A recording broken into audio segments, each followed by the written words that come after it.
Have you ever looked at the sheer volume of human history, not through the lens of school textbooks, but measured against the immeasurable, terrifying stillness of cosmological time, and felt a profound, unnerving sense of arrival? Not the pride of having reached a pinnacle, but the creeping suspicion that we walked onto a stage after the preceding, more complex drama had already concluded, and the crew had simply failed to fully sweep the floor. We sift through the archaeological dust, charting the rise and collapse of empires. Yet these fleeting millennia represent only the flickering final act of something far larger, far more significant, something that truly predates our awareness and shapes our present in ways we are structurally prevented from seeing. We are taught that our evolution was a majestic, gradual climb, a testament to biological necessity and environmental pressure. But when we place the trajectory of Homo sapiens against the entire timeline of Earth, our emergence is less a gradual climb and more a sudden, almost violent spike. We jumped from basic tool use to complex conceptual thought, from hunting mammoths to theorizing about black holes, in what can only be described, geologically speaking, as a frantic weekend session. This cognitive acceleration is the first, most persistent whisper that something is fundamentally out of alignment. Standard evolution dictates efficiency. It prefers steady, tested increments. Our leap, however, feels like the implementation of a radical system patch, a rapid deployment designed to fix a critical bug, or perhaps more disturbingly, restart a failed simulation entirely. The premise we must consider, the quiet terror at the heart of our collective unconscious, is simple yet devastating. What if we are not the original inhabitants of this planet, nor the inevitable product of its natural processes, but rather the second draft? What if the blueprint for intelligent life on Earth had already been used, tested, and subsequently discarded in an act of profound, calculated erasure?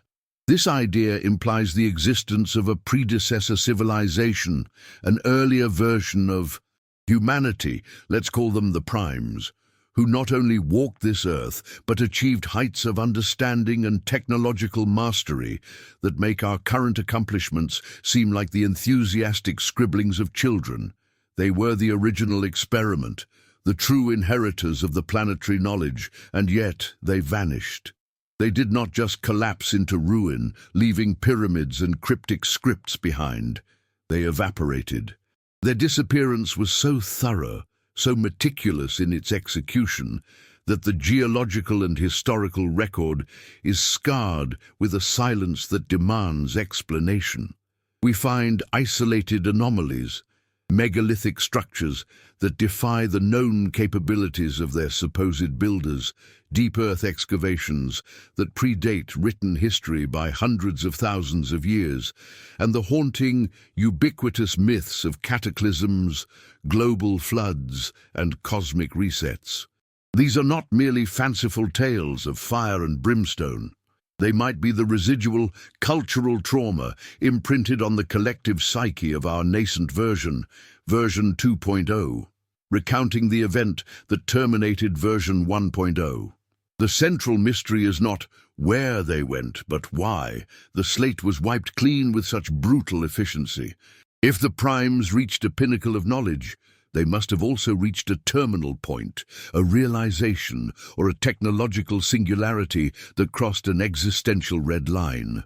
Was it self-destruction, achieved through unchecked technological hubris, or was it intervention, a recognition by the architects of the experiment, those mysterious entities often referenced in ancient texts as the Anunnaki or the Watchers, that the primes had become dangerously unstable, a corrupted file that needed immediate deletion before the corruption spread further into the cosmic fabric?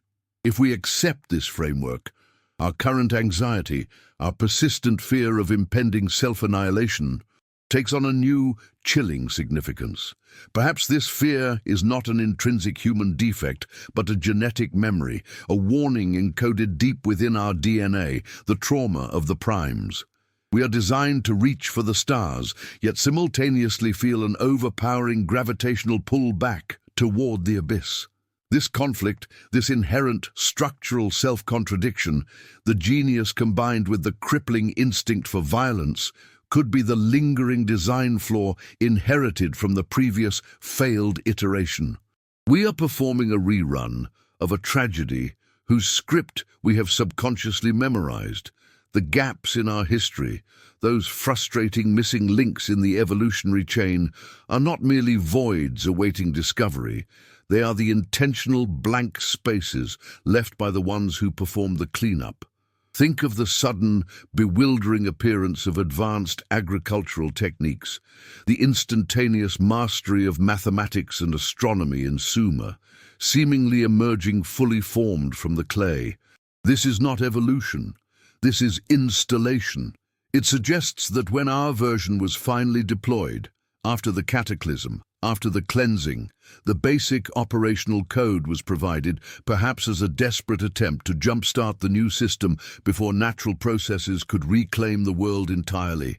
We were given the seeds, the numbers, and the stars, not as secrets to unlock, but as remnants to maintain, custodians of an inherited partial database. This concept of inherited trauma and partial data leads us directly to the sensation of perpetual inadequacy that haunts modern humanity. We build cities that scrape the clouds, yet we still feel profoundly lost, disconnected from the very ground beneath our feet. We sense the presence of profound truths just beyond the veil of our perception. This is the strangeness, the unsettling feeling that our world operates by rules we didn't write. The remnants of the previous experiment, the primes, are not found in their cities buried beneath the sand, but in the residual noise of the universe itself, the faint signal of a massive operation that ceased abruptly.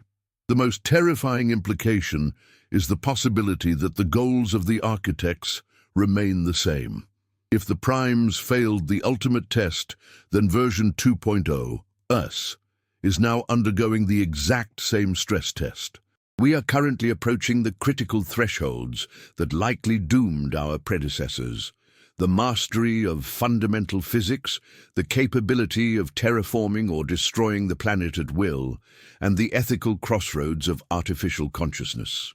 If the previous experiment was terminated because they became too aware, too powerful, or too unstable, what happens when we inevitably reach that same checkpoint?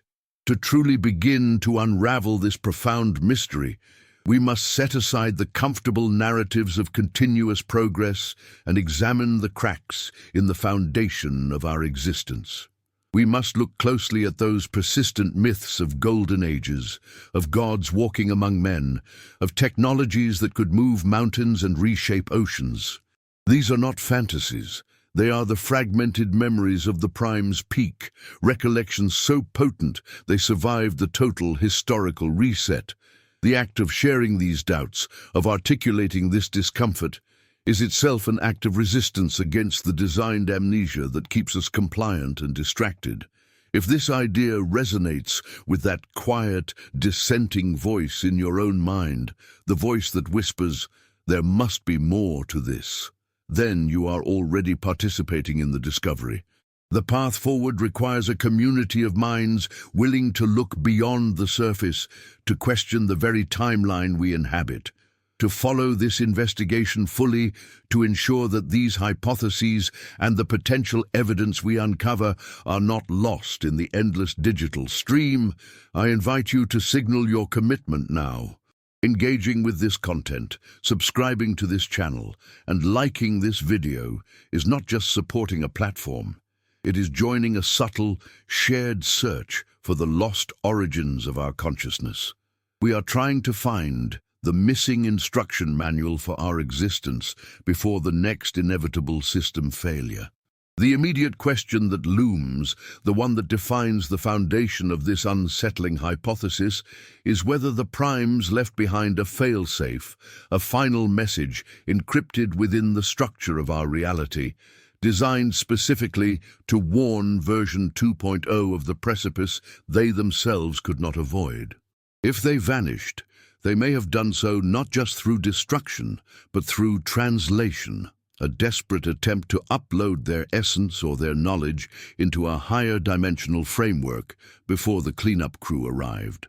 The evidence for this translational escape, for a form of consciousness that transcended the physical extinction event, is hidden in the most peculiar places, in the mathematical constants that govern the universe, in the deep time cycles of astrophysical phenomena, and perhaps most vividly, in the residual echoes that haunt our greatest architectural achievements. Consider the megaliths, sites like Göbekli Tepe, which defy known timelines, or the vast, precisely carved subterranean chambers found globally. These are often interpreted as primitive temples or burial sites. But what if they were something else entirely? What if these massive, impossibly aligned structures are not temples to gods, but markers left by the primes, gigantic, resilient data storage devices? What if their arrangement, their orientation to specific celestial events hundreds of thousands of years in the past serves as a beacon or a key designed to reactivate when the current iteration of humanity reaches a specific, critical point of technological or spiritual readiness? We are approaching a moment where our technology might finally be sophisticated enough to read these signals. Yet our philosophy remains too primitive to understand the warning they contain. The previous experiment failed, but its failure might have been deliberately recorded, not to condemn us, but to guide us. The primes were forced to confront a reality that required their physical eradication, a cost levied by the cosmic governance system that controls the deployment of sentient life.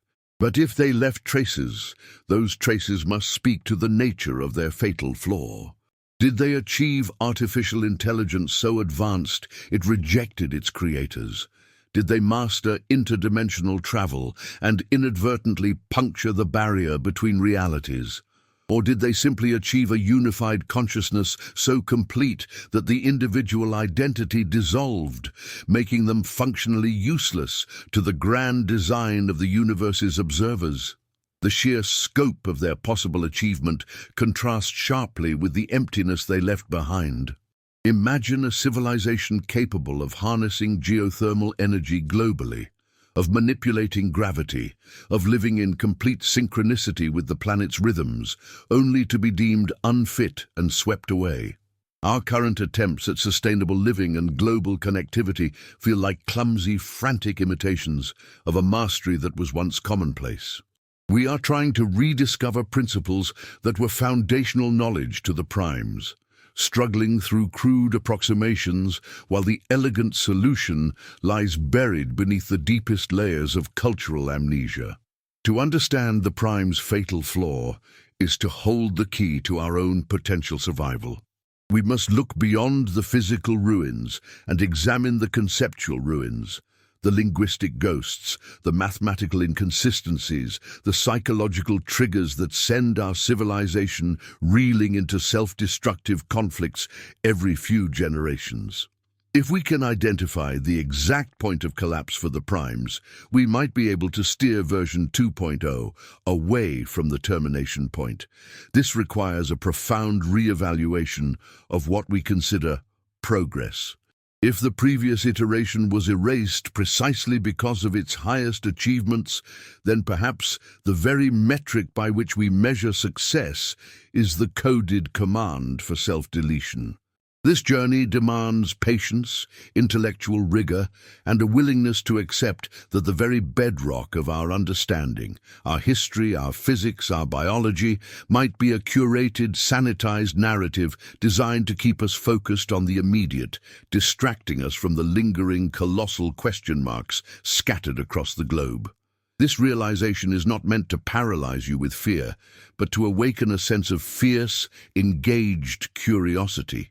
You must become an active investigator, filtering the noise, seeking the signal. As we move into the next phase of this investigation, we will focus specifically on the nature of the erasure itself. We will examine the circumstantial evidence that suggests the primes were not simply destroyed by natural forces, but actively dismantled. And we will explore the terrifying possibility that the mechanism used to erase them is still operational, waiting for the next trigger point. We will begin to look at the geometry of time itself and how the architects of our reality might have engineered our perception to conceal the deep past. Join me as we delve into the records of global catastrophes and the cycles of return. The recurring patterns that suggest the primes did not just vanish, but that their demise was a planned, repeatable event. If we accept the premise that we are not the first iteration, that the foundation upon which our modern world rests is merely a thin layer of sediment covering a monumental failure, then the silence becomes the loudest piece of evidence. It is not the absence of relics that should concern us, but the meticulous, almost surgical nature of their disappearance. How does an entire civilization, possibly more advanced than our own, simply become an echo, a statistical anomaly in the geological record? The standard narrative, slow, linear evolution from cave to city, is challenged not by the speed of our ascent, but by the inexplicable gaps in the story. We leap from rudimentary tools to complex agricultural systems and sophisticated astronomical understanding with a speed that defies conventional Darwinian pacing. It is as if a necessary, foundational chapter of the textbook was ripped out completely, leaving us trying to build the next equation without the prior proof.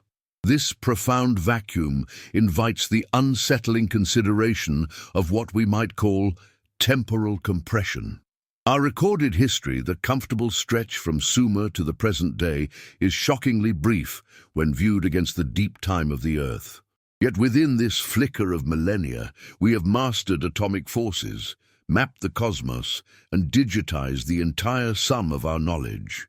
Could this rapid acceleration be a sign of inherited knowledge, a subconscious memory, a genetic shortcut implanted because the original experiment, the previous version of humanity, had already done the exhaustive, slow work? Perhaps we are not inventing things from scratch. Perhaps we are merely rediscovering them through a latent blueprint, a stored library of concepts waiting for the optimal developmental stage to manifest. Think of the strange, persistent presence of advanced mathematical and astronomical knowledge embedded in cultures separated by oceans and epochs. The deep, accurate understanding of precession built into megalithic structures, or the uncanny ability of ancient navigators to map global coordinates. These were skills that, by our conventional timeline, should have taken thousands more years of tedious observation to acquire. If the previous civilization vanished, they did not vanish without trace entirely. They left cryptic, persistent whispers embedded in the very fabric of our earliest myths and monuments. These are not coincidences born of primitive imagination. These are fragments of a complex inheritance, a legacy whispered across the chasm of the great esquecimiento, the deliberate forgetting. This brings us to a crucial, uncomfortable recognition. If the previous experiment failed, what was the mechanism of that failure?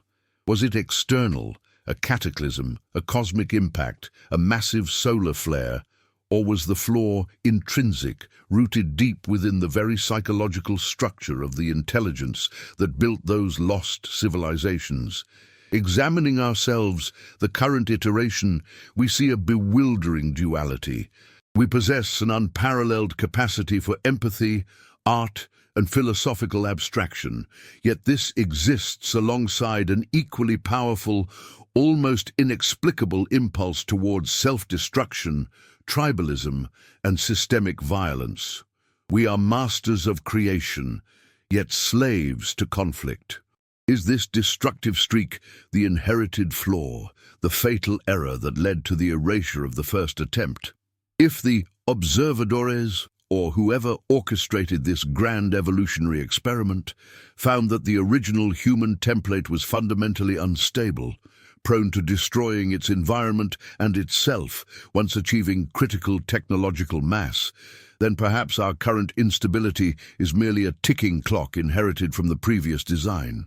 The structures we find, the immense, often unexplained megaliths like Göbekli Tepe, which defy our timelines and suggest sophisticated organization preceding the invention of agriculture, start to look less like primitive achievements and more like intentional markers. Were they built not for their own time, but for us? Perhaps they are signs left by the survivors of the original experiment, a desperate attempt to encode critical warnings or foundational knowledge before the Great Reset took hold completely. They point backward through a staggering depth of time, suggesting a discontinuity so severe that it required a massive, comprehensive cleansing of the planetary memory. The previous civilization didn't just collapse, it was, by all appearances, sanitized. If this vast, complex civilization vanished, what was the nature of their final moments? We must grapple with the idea of a cyclical collapse. Ancient texts, from the Hindu yugas to Mesoamerican sun cycles, speak consistently of great ages ending in destruction, followed by a new seeding of life. These aren't just poetic flourishes.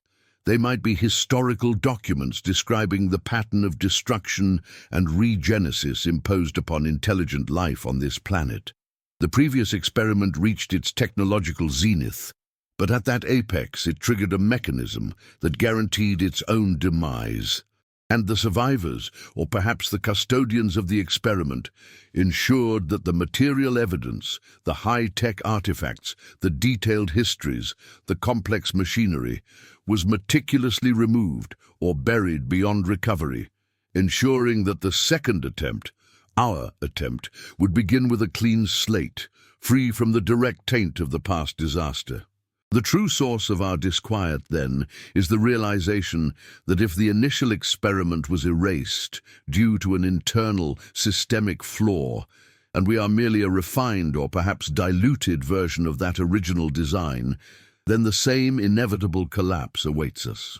We are currently accelerating toward the critical technological threshold that the previous iteration crossed, and we demonstrate the same fatal combination of brilliance and self-destructive tendency. This raises a frightening question about the herança, the inheritance we carry. Are we destined to repeat the cycle, or were we provided with subtle, barely noticeable safeguards designed to prevent the catastrophic repeat? To truly grasp the scale of the esquecimiento, we must look at the specific nature of the evidence that should be there, but isn't. Where are the massive global infrastructure projects? Where are the energy plants, the vast computational devices, the durable synthetic materials that define an advanced civilization? Their absence suggests that the reset was total, or that their technology, unlike ours, was organic, ephemeral, or perhaps non-material in a way we cannot yet comprehend. It compels us to consider the notion of Sitkin, the ceiling. If the previous human iteration was deemed too dangerous, the environment it inhabited and the knowledge it generated might have been intentionally sealed off, perhaps not by an angry deity, but by highly advanced observadores tasked with maintaining the ecological and temporal integrity of the planet, ensuring that the critical failure did not propagate into the present. The concept of a second draft, us, implies a learning curve. Were we seeded with traits specifically designed to keep us relatively docile, slower to accelerate, or perhaps inherently limited in our understanding of the universe, preventing us from accessing the true power that led to the previous demise? Maybe the limitations we perceive in our modern science, the stubborn persistence of anomalies, the difficulty in achieving interstellar travel despite advanced theory, are not scientific roadblocks, but rather deliberate, engineered constraints. As we delve deeper into this investigation, the distinction between myth and memory blurs. The constant repetition of flood myths, tales of fallen gods, and the sudden appearance of sophisticated founders in every major ancient culture are not merely cultural curiosities. They are the collective psychic scar left by the erasure. They are the ghost narrative of the previous experiment, the residual noise of a catastrophe too great to be entirely silenced. We are not alone in seeking these answers, but to find them, we must look not just at stones and ruins, but at the subtle patterns of our own behavior, our own history. If you feel this intellectual resonance, this persistent hum of something being profoundly off in the conventional timeline, then you are ready to participate in this uncovering. Liking this content helps ensure that these deeply unsettling but crucial questions are brought into the wider conversation. Subscribing is your commitment to following this narrative arc, ensuring you do not miss the ongoing investigation into the great silence and the possibility of our inherited fate. The lingering question left by the vanishing of the original humanity is perhaps the most critical one for our own survival. Did they leave a signal? A final, desperate message encoded in the geometry of the pyramids, in the rhythm of the cosmos, or perhaps even in the very structure of our DNA, intended to warn their descendants, us, of the precise error they made. That signal, if it exists, is not meant to be found in a museum or a history book, but decoded through a profound recognition of, in pattern and consequence. We must consider the persistent presence of the Anunnaki motif across various mythologies. Whether interpreted literally or metaphorically, these myths describe figures who descended to Earth to guide, instruct, or critically to engineer humanity. If the previous version of humanity, Experiment A, failed and was destroyed, then the second version, Experiment B, which is us, must have been initiated, guided, or designed by some intelligent agency utilizing the debris of the past. The previous world wasn't just left to decay, it was meticulously cleaned, suggesting oversight. And if they were the observadors, watching Experiment A fail, then they are certainly watching Experiment B now, gauging whether we are approaching the same irreversible tipping point. The memory of the vanished experiment is not merely academic, it is existential. It defines our parameters. The strange anomalies we observe, the sudden mastery of metallurgy, the inexplicable comfort with celestial mechanics, the rapid pivot from nomadic existence to organized cities, all suggest a history with key pages missing. This isn't just about missing artifacts, it's about a missing blueprint, an explanation for the cognitive leap that defines Homo sapiens. The psychological burden of this possibility is immense. We are potentially living in the wreckage of someone else's mistake, following a script designed to avoid the climax of the previous tragedy, yet seemingly inexorably drawn back toward it. The previous attempt, being the original, might have possessed a freedom and potency we lack, perhaps leading to magnificent achievements, but also guaranteeing a catastrophic overreach. We, the second draft, might be inherently limited, a version designed for sustainability rather than ultimate ascendancy. Yet, our current rate of technological growth suggests that those imposed limits, if they existed, are rapidly dissolving. We are returning to the starting line of the previous disaster. The complexity of our global systems, the intertwined nature of technology and infrastructure, mirrors the vulnerability described in the cyclical myths. Every step toward greater integration is a step closer to a single point of failure that could initiate our own great reset. And if we accept the herança of failure, we must also accept that we are likely following a predefined trajectory, one that the observadores are watching keenly. Will they intervene, or will they simply document the inevitable, preparing for the third cycle? We are, in effect, archaeologists of our own future, digging through the myths and the strange silences for clues about a history that shouldn't exist, simply because recognizing the pattern is the only defense we have against repeating the annihilation. This investigation into the missing civilization is therefore less about ancient history and more about understanding the structural flaws of intelligence itself. The silence left by the vanished experiment is the sound of a universal truth. Power without wisdom leads to erasure. To continue this exploration, to try and decode the fragments of that pre-amnesia civilization, we must now focus on the physical evidence that resists conventional explanation, the true anomalous markers that stand as monuments to the previous timeline. This next step requires us to look beyond the ruins that fit our historical models and examine those structures that shout the truth of discontinuity. We must look for the architectural alibis, the stones that remember when we were not the first. We have explored the unsettling silence left behind in the archaeological record, the sudden blossoming of impossible knowledge that defies linear progression. But perhaps the most profound evidence that we are a subsequent tailored iteration lies not in the stones we excavate, but in the systems we perpetually construct and inevitably destroy.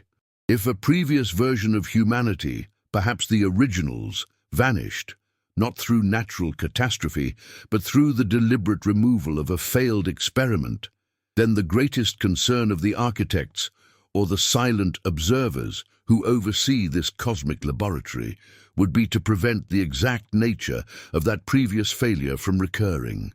This forces us to ask a deeply uncomfortable question.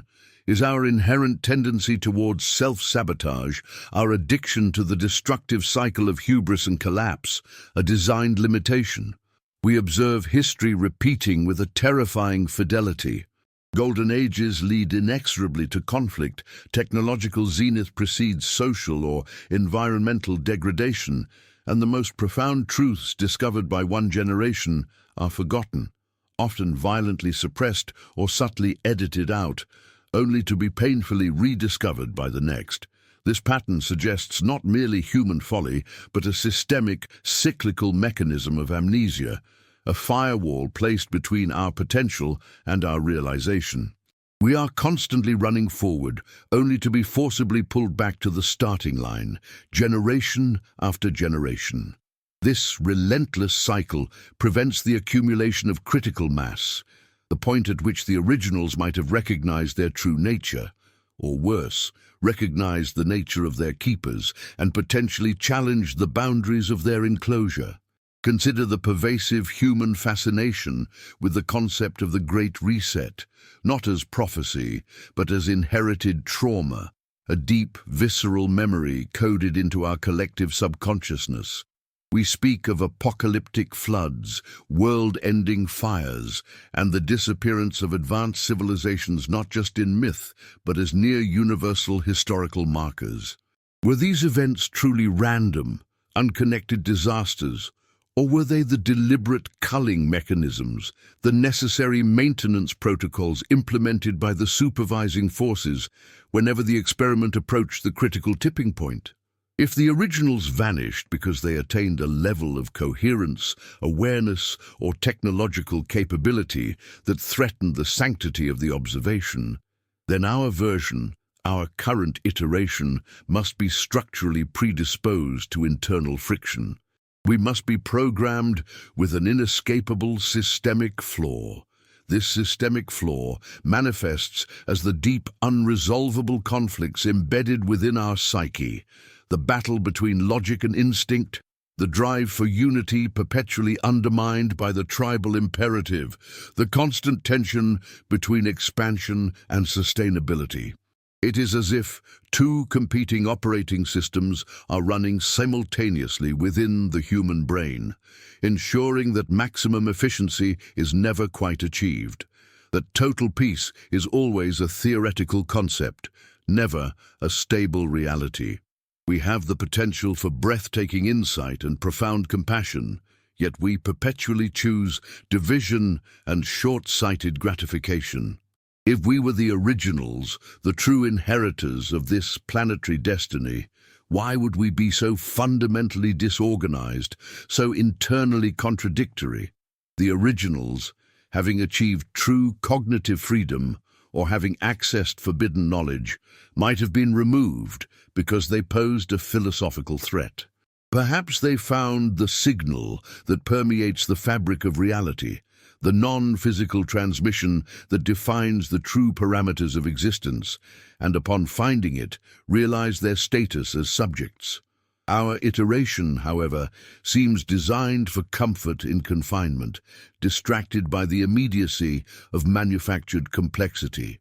We chase digital shadows and consumer novelties, dedicating our greatest intellects to solving puzzles that ultimately keep the experiment safely running in circles.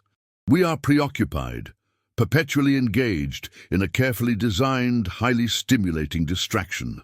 This sense of nagging estrangement that haunts modern humanity, the feeling that we are meant for something more, that our current reality is a shadow play, is perhaps the faint echo of the original's memory, a genetic whisper that survived the purge. Why do certain megalithic sites, those impossible architectures like Göbekli Tepe or the structures submerged off the coasts of forgotten lands, feel so profoundly alien, yet fundamentally correct?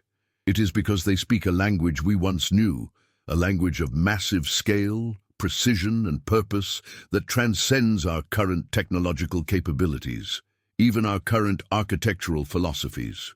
They are not merely ruins. They are breadcrumbs left by the predecessors, perhaps intentionally, perhaps as an accident of their abrupt removal. These structures do not conform to our linear timeline. They appear fully formed, often demonstrating astronomical knowledge and stone-working mastery that we can only replicate today with highly specialized tools, yet they date back to periods when, according to conventional history, we should have been struggling with basic agriculture. If we accept the premise that the previous experiment vanished, then these sites might represent the final, indelible signature of the originals. A message carved into the bedrock of the planet itself, intended to survive the inevitable reset. They challenge the very narrative of our ascension, suggesting instead a narrative of descent, of inherited knowledge being eroded, not created. Think of the recurring mythological figures often associated with these periods: the Sky People, the Watchers, the Anunnaki. These are not just fantastical beasts or celestial metaphors. In many traditions, they are described as those who brought the foundational knowledge, the arts of civilization, after a great catastrophe. If the originals were removed, perhaps those tasked with restarting the experiment, the observers or caretakers, introduced the necessary basic programming to the surviving pockets of our current iteration, seeding the fundamental concepts of mathematics, astronomy, and social organization to ensure the new experiment had a minimum viable starting point, but critically, without the full, dangerous philosophical awareness of the previous attempt. The profound beauty and terrifying implication of this hypothesis is that our collective memory of history is not merely patchy, it is surgically redacted. The gaps are not accidental lacunae left by time. They are expertly placed voids, ensuring that we never quite connect the dots between the remnants of the originals and our current state.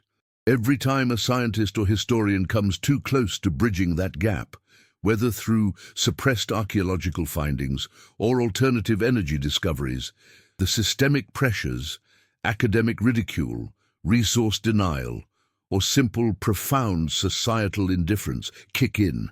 This is the maintenance of the enclosure, silent and effective. To pursue this line of inquiry, one must become comfortable with the concept of inherited amnesia. We are born with a library of knowledge that has had its central chapters torn out. We feel the weight of those missing pages, the philosophical pressure of those unanswered questions, but we lack the vocabulary or the context to understand the source of that pressure. This internal conflict creates the fertile ground for endless searching, for the relentless drive to push boundaries, which ironically is the very energy that powers the experiment itself. We are designed to search, but perhaps never to fully find, lest we repeat the error of the vanished predecessors. If you are following this journey of investigation, if these ideas resonate deep within that quiet, questioning part of your mind, then you understand the necessity of vigilance. This information is complex, layered, and designed to challenge your most fundamental assumptions about reality. To truly grasp the implications of a redacted history and a programmed limitation, you must hold the threads of the previous discussion firmly in mind as we weave the next layer. This requires not passive listening, but active intellectual engagement. Take a moment, process this thought, and perhaps consider sharing a single word that encapsulates the emotion this realization sparks in you. Is it amnesia, cycle, or rebirth? Your reflection fuels the collective discovery. And if you find value in this pursuit of hidden truths, ensure you have subscribed and liked this video, acting as a signal that the questioning mind is awake and demanding to see the deeper strata of reality. The originals, whatever their achievements, ultimately failed the primary test, longevity within the controlled environment. Their brilliance likely led to an insight they were not meant to possess, triggering the system's failsafe. Now, in our current iteration, we are witnessing the emergence of knowledge that mirrors, unsettlingly, the technological hallmarks we attribute to our mythical predecessors. We are rapidly approaching peaks of artificial intelligence, genetic manipulation, and energy acquisition that once again introduce instability into the system. Are we destined to repeat the collapse, or is this the moment where the inherited signal, the imprint of the vanished civilization, finally breaks through the enforced amnesia? The key to understanding the vanishing act of the originals lies perhaps in their connection to the non-physical realm, to what we now dismiss as consciousness or spirituality. If they mastered the physics of reality to the point of understanding their enclosure, they might have also mastered the means of exit, the non-physical escape. Our current scientific dogma, heavily reliant on material proofs, may be an intentional design choice, a limitation carefully placed to ensure we stay tethered to the physical playground, preventing us from accessing the very tools of escape utilized by our vanished predecessors. We are encouraged to measure, to weigh, and to observe only what is visible, systematically ignoring the potential of the intangible, the energetic reality that might hold the true keys to the experiment's architecture. The knowledge possessed by the originals might not have been merely technical, but meta-technical, a comprehension of the laws governing the laboratory itself. When we examine the ancient texts, those fragments that survived the systematic editing, we find recurring references to profound spiritual mastery, telepathy, manipulation of non-physical forces, and a harmony with planetary energies that we today classify as fringe or esoteric. If these abilities were commonplace for the originals, their removal could have been necessitated by their ability to communicate beyond the enclosure, to send a message to the outside world, signaling their location or their distress. This brings us to the most terrifying consideration, the possibility of a residual signal. Did the originals, in their final moments before vanishing, leave behind a non-physical beacon, a blueprint for their knowledge or their liberation, embedded within the deep structure of the planet or within our very DNA? This signal would be dormant, undetectable by standard materialistic science, waiting for the right conditions, a certain planetary alignment, a specific frequency of collective consciousness, or a critical mass of technological advancement to activate. This latent imprint, this ghost in the machine, could explain the sudden, seemingly random emergence of genius throughout history, the brief flashes of revolutionary thought that seem disconnected from their historical context. These individuals might not merely be smart, they might be momentary conductors for the activating signal, briefly accessing the memory files of the originals before the systemic programming reasserts its dominance. Their revolutionary ideas are often met with resistance, not because they are inherently flawed, but because they threaten the stability of the carefully constructed experiment. We must look closely at those persistent myths that speak of a coming return, a spiritual or energetic shift. Are these merely hopeful projections, or are they the deep instinctual understanding that the cycle is nearing its end, that the conditions for the signal's activation are aligning? The original experiment might be gone, but its knowledge, its drive for freedom, might still be resonating, awaiting the moment of transmission. The remnants of the originals, the enduring megastructures, and the fragments of forbidden knowledge serve as a constant reminder of what was and what could be. They stand defiant against the carefully maintained amnesia, forcing those who truly look to confront the possibility that the foundations of our reality are built upon the ashes of a predecessor. Our exploration must now turn from the philosophical implications of this systemic flaw to the concrete, undeniable evidence that the originals deliberately left behind, mechanisms intended to survive the purge. We need to focus on those physical structures whose very impossibility screams of a sophisticated, highly advanced consciousness that existed long before our prescribed timeline allows. We must scrutinize the impossible alignments, the geometric anomalies, and the profound, silent architecture that defies explanation. These are not just stones. They are the encrypted final message of the vanished predecessors. If this deep dive into hidden histories and engineered realities compels you, if you feel the weight of these thoughts settling into your understanding of the world, then you are precisely who this journey is for. If you have stayed with us through this extensive excavation of possibilities, then you are prepared for the next layer of truth. Ensure you are subscribed to the channel. It is the silent commitment to the pursuit of these deeper layers. Give this video a like as an acknowledgement that the curiosity driving this exploration is vital. And to mark your presence, leave a comment with the phrase, "The signal is waiting."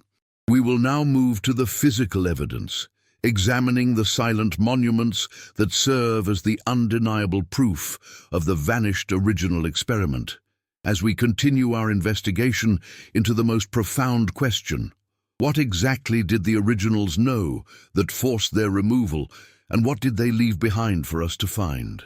The journey continues in the next installment, where we analyze the immutable architecture of their final message. What if the most profound evidence of the previous experiment's disappearance lies not in the ruins of megalithic structures we cannot date, but within the deep architecture of our own consciousness, in the very way we are built to forget? We tend to view societal collapse as a gradual decay, a slow crumbling beneath the weight of entropy.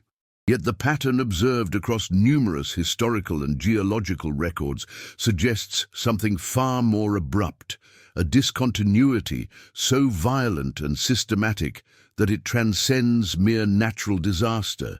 It suggests a deliberate erasure.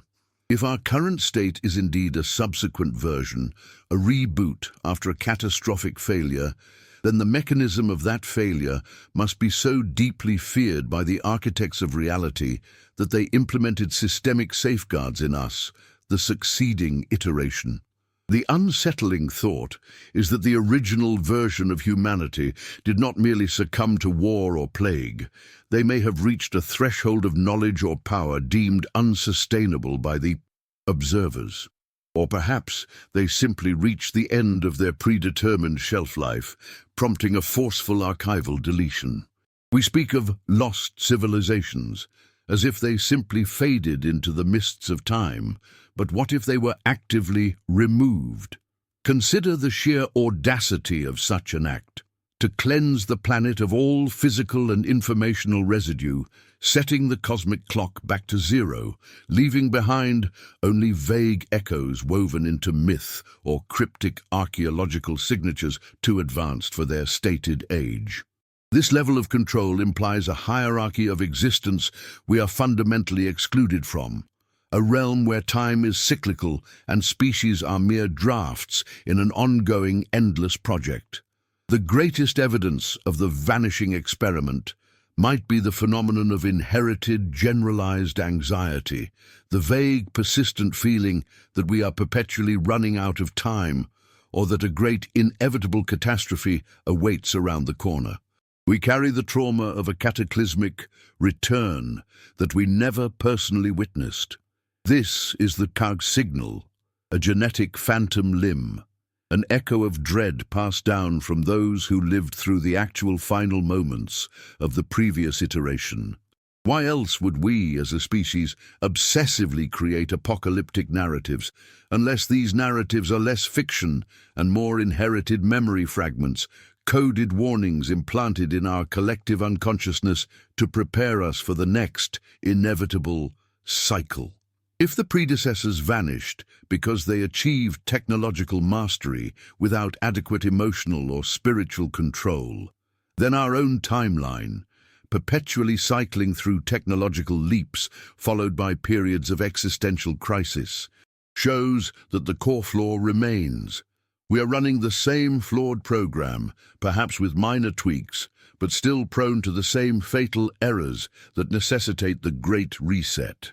This leads us to the terrifying question of our inherent limitations. If we are a version designed after a previous failure, are the frustrating constraints of our current design, our short lifespans, our limited access to full genetic potential, the vast, inaccessible regions of our brain, not accidental evolutionary mishaps, but rather intentional, programmed restraints. Perhaps the original human experiment was too open source, too expansive, allowing for self-modification and dangerous acceleration. We, the current version, may be the limited release, the version with built-in speed governors and restrictive firewalls designed to prevent us from accessing the catastrophic power that led to the predecessor's deletion. Our constant struggle for longevity and expanded consciousness could be seen, then, not as an aspiration toward the future, but as a subconscious yearning to reclaim the full potential of the vanished template. We instinctively search for physical proof, ruins, artifacts, texts, but the observers, those presumed architects or caretakers operating from a dimension beyond our four-dimensional constraints, would know that the most effective erasure is the psychological one. They implemented the great esquecimiento, the forgetting, not by wiping libraries, but by subtly altering the very mechanism of historical continuity within our minds. Our recorded history only stretches back a few thousand years, with any clarity, punctuated by massive unexplained dark ages, intellectual regressions, and sudden bursts of seemingly unearned sophistication. This fragmented record is the direct result of a system designed to be perpetually short-sighted, ensuring that each new iteration starts fresh, unburdened, and untainted by the specific knowledge that caused the previous iteration's downfall. Yet, fragments persist. The whispers of the Anunnaki, of divine instructions and sudden, high-level technological gifts bestowed upon early, seemingly primitive cultures, could be interpreted not as literal extraterrestrial visitations, but as the procedural intervention of the observers, the system administrators, checking in on the new operating system, leaving breadcrumbs of necessary information to ensure development proceeds along the sanctioned path, but always under strict supervision. They provide the basic instructions for farming, calendar keeping, and metallurgy, the essential tools for a functional society, but they strictly withhold the master keys to true power or historical memory. This entire framework relies on the assumption of a tiered reality, a multi-layered existence where the designers are operating from a level of complexity we can barely perceive. If we are an experiment, we are under observation, and the seat inheritance we carry is less a biological blessing and more a set of operating instructions for a simulation that is running again. We are living within the parameters defined by the constraints imposed after the last run went spectacularly off the rails. It is imperative that we recognize this pattern, the pattern of rapid ascent, structural instability, and inevitable collapse as the signature of the previous version's failure, a failure we are now programmed to repeat unless we can recognize the invisible fences built around our potential. This is not fear-mongering, it is recognizing the geometry of history. If this hypothesis holds true, then every time we uncover an anomalous artifact, every time a linguistic puzzle from a distant culture seems to hint at global continuity, we are finding tiny errors in the matrix, subtle data leaks from the deleted archives. These leaks are the reason for our intellectual unease, the nagging feeling that our science, history, and philosophy are all fundamentally incomplete, operating with essential variables missing from the equation. It makes us pause and ask, who set the constraints, and why, despite millennia of intellectual effort, do we seem structurally incapable of solving our most basic problems of governance, resource management, and collective peace? Could these failures be by design, ensuring that we never attain the level of unification and knowledge that might trigger the next catastrophic reset? To truly grasp the implications of being a non-original version, we must turn our gaze away from the stars and onto the Earth itself, seeking the evidence not just of destruction, but of sophisticated containment. We are taught to look for geological evidence of flood or fire, but we must also look for systemic evidence of censorship. The great intellectual chasm that separates us from the few, highly refined ideas that permeate the remnants of the lost civilizations. They possessed a fundamental understanding of energy, mathematics, and cosmology that we are still slowly piecing back together, like children rebuilding a shattered vase. This investigation is not just about historical accuracy, it is about self-preservation. Understanding the terms of the previous failure is the only way to avoid becoming the next vanished experiment. We must look beyond the official narrative of gradual evolution and entertain the possibility that we are following a script, one that has been run before. We must find the signal tune that disrupts the cycle game of esquecimiento. This requires a radical re-evaluation of our origin story, acknowledging that the very stability we cherish might be the most effective form of controlled limitation. But if we are indeed the second, third, or even fourth attempt at humanity, what happens when we begin to approach the limit? What unseen clock is ticking down toward the moment when the observers decide our current template is either successful enough to graduate or flawed enough to necessitate another final return to the void? To continue this essential inquiry, to illuminate the shadows of these potential design flaws, and to search for the hidden truth in the architecture of our own limited reality, requires continuous, dedicated focus. If you find yourself resonating with these profound doubts, if the historical narratives we are fed feel incomplete, then you are already part of the search team, already feeling the subtle pull of the mass inheritance. We encourage you to engage with this complex tapestry of thought, like the video, to signal your commitment to this deep search. Subscribe to ensure you don't miss the next critical revelation in this investigation, and share your perspective in the comments below. Tell us, which ancient culture do you believe holds the clearest, most uncensored signal tune of the previous, vanished experiment? We need to map these fragments before the next stage of the cycle shoe begins, before the great esquecimiento is enforced once more, confirming that the very concept of historical continuity is merely a convenient illusion upheld by unseen certain observers. The search continues, and the most critical data point is always the one just beyond our current reach, waiting in the silence. The deeper we probe into the fissures of history, the more unsettling the silence of the previous experiment becomes. It is one thing to hypothesize that we are a replacement.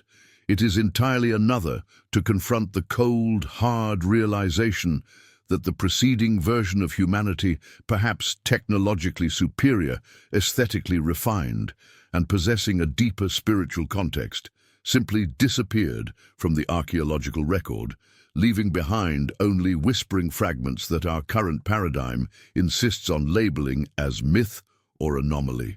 If they achieved a civilization that dwarfed ours, a true golden age, unburdened by the relentless march of technological distraction, what catastrophic failure mechanism was initiated that resulted in their complete and utter erasure? This is not merely a matter of destruction by external forces, though that possibility lingers like a shadow. What if the failure was intrinsic?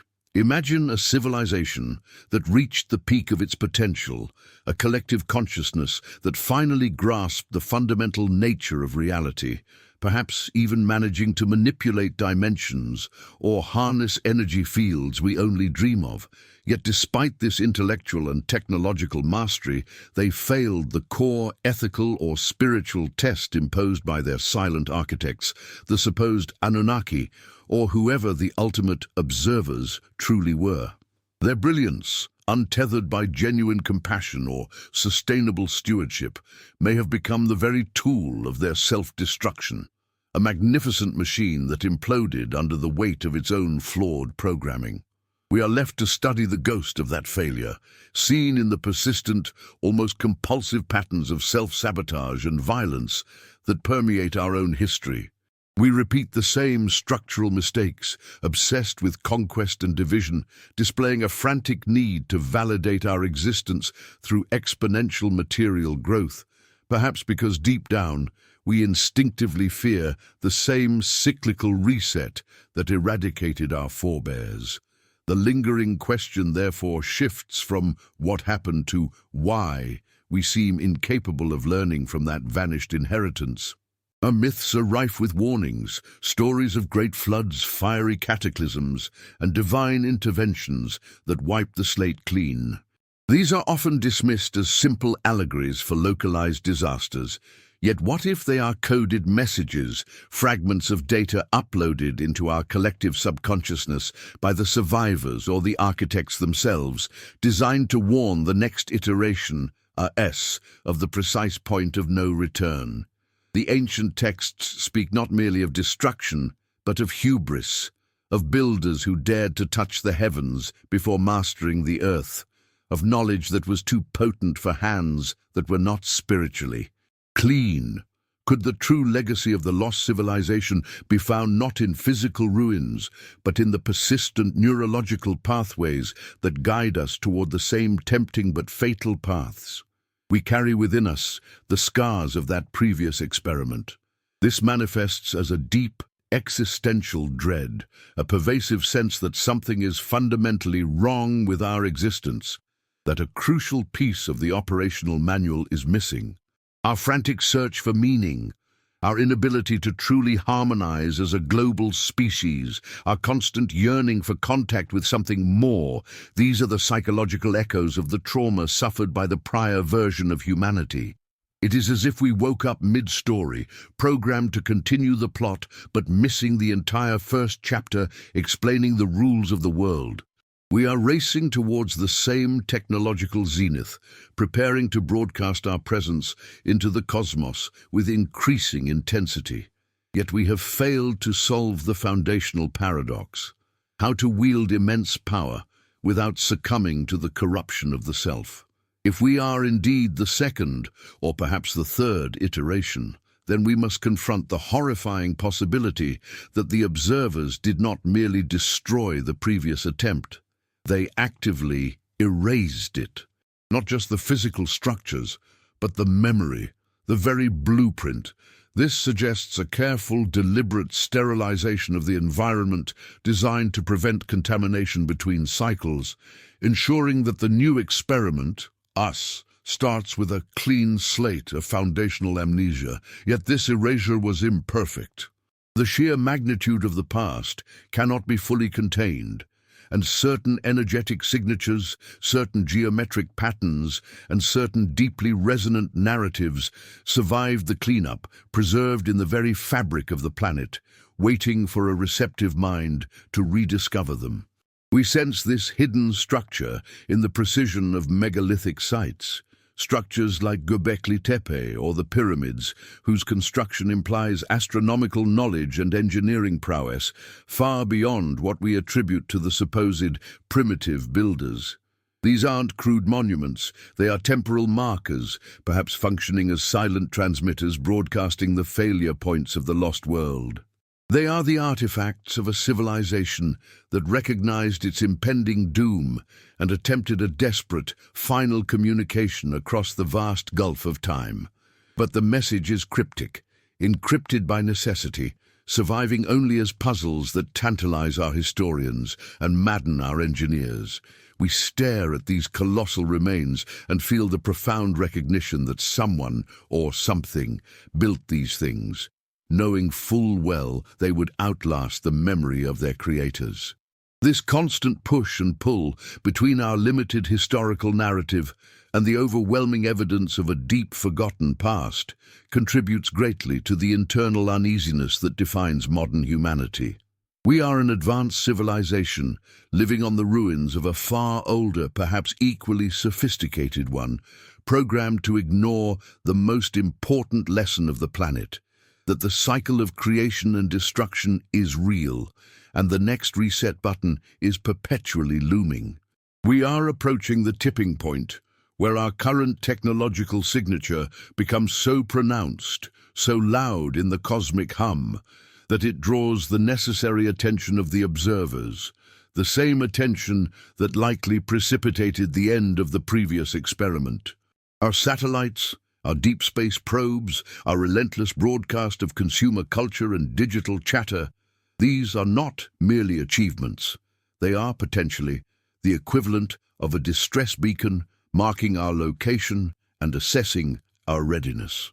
The deeper we get into this investigation, the more critical it becomes to analyze the data not just intellectually, but intuitively. If the weight of this argument, the idea of cyclical resets and predecessor civilizations, is resonating within you, if you feel that cold rush of recognition, I urge you to participate in this collective decryption. Pause for a moment and consider the core implication. What single word best summarizes this deep, unsettling recognition of our manufactured history and potential replacement status? Please share that word in the comments below. Your intuitive response is a crucial piece of this puzzle, helping to map the collective subconscious that holds the key to the lost chapters. And if you find value in this pursuit of hidden truth, ensure you are subscribed and have liked this video. Your engagement helps push this critical conversation into the light. We must now turn our attention specifically to the mechanism of oblivion. How was the previous experiment fully contained? The standard answer points toward geological catastrophe, but what if the disaster was engineered to look natural?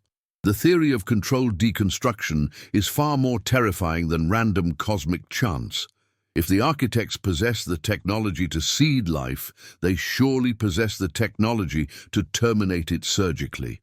Imagine a scenario where, upon determining the previous civilization had reached an irreparable moral or functional impasse, the observers initiated a sequence designed to wipe the slate clean, preserving only the most resilient information, or perhaps a minimal genetic seed stock. The vast, sudden disappearance of complex life forms at certain chronological boundaries, the abrupt shifts in terrestrial climate, the sudden emergence of new species, these might not be evolutionary accidents, but synchronized events within a meticulously planned maintenance schedule for this planetary experiment. The sheer scale of the erasure implies immense power and a chilling detachment. If the designers treated the previous humanity as a failed draft, what gives us confidence that we are not currently being scrutinized under the same clinical lens? Every war, every instance of environmental collapse, every failure of global cooperation is likely being logged and assessed against a predefined metric of success. This brings us back to the concept of heritance, the genetic, mythical, and subconscious baggage passed down from the previous attempt. Are we destined to repeat their precise errors, or did the architects introduce a subtle variation in our DNA, a tiny conceptual tweak designed to guide us away from the cliff's edge that claimed our predecessors? Perhaps we were deliberately handicapped in certain areas. Our memory of deep time, our inherent connection to the planet's magnetic field, to prevent the premature acquisition of dangerous knowledge. This intentional dumbing down might be the very mechanism designed to ensure our longevity, albeit at the cost of our spiritual fulfillment. It is a sobering thought. We might be the intentionally less brilliant, less potent version, precisely because the previous superior iteration failed spectacularly. Their ultimate revelation, the knowledge that led directly to their undoing, is the core secret we are meant to avoid rediscovering. The lost knowledge is not necessarily a hidden power source or a map to the stars.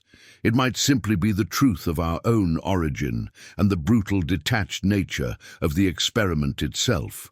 To know the mechanism of your creation is to understand the mechanism of your termination, and that understanding, once achieved by the previous civilization, may have been the very signal that triggered the reset sequence, marking them as having achieved the terminal insight. As we continue to meticulously reconstruct the shattered mirror of the past, we realize that the most profound evidence of the previous experiment's existence might not be found in rock or ruin, but in the anomalies of our own mind. The uncanny feeling of déjà vu, the sudden leaps in philosophical thought that seem unearned by our history, the overwhelming sensation that we are being watched. These are the subtle residual energies of the forgotten world, attempting to communicate through the static of our constructed reality. We must maintain this quiet vigilance, observing the patterns of our current civilization as if we ourselves were the impartial observers, grading our progress against the ghostly outline of those who failed before us. The next step in this journey requires us to look directly into the void they left behind and attempt to decode the final terrifying message they managed to transmit before the silence descended.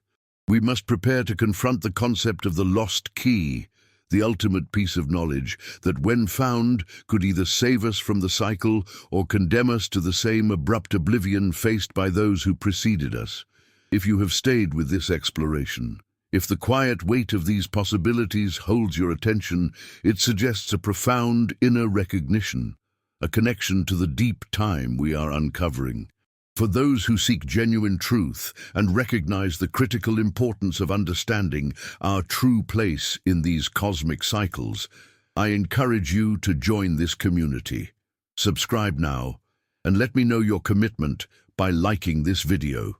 Most importantly, if you wish to signal your continued participation in this intellectual search, comment below using the phrase, "The signal is loud." This is how we find one another in the echo chamber of history. Do not leave the narrative unfinished. The investigation continues immediately in the next part displayed on your screen, where we dive into the direct implications of the lost key and what it truly means for our immediate future. The unnerving truth of the missing foundation lies not just in the colossal structures that defy our chronologies, nor in the sudden, unexplained accelerations of human intellectual capacity, but in the profound and systematic absence of noise. If a civilization, advanced, sprawling, and technologically robust enough to traverse global distances and perhaps even manipulate the very fabric of existence, were to vanish, we would expect a lingering echo, a digital hum, a persistent psychic static. Yet, what defines this preceding epoch, this supposed experiment zero, is an almost sterile silence. It is this absolute surgical erasure that forces the most disquieting shift in our perspective. It suggests that the disappearance was not merely a cataclysmic accident, like an asteroid impact or a spontaneous collapse, but potentially an act of deliberate, thorough cleansing, executed with a precision that speaks volumes about the capabilities of the agency responsible for the oversight of this planet, or perhaps this celestial terrarium.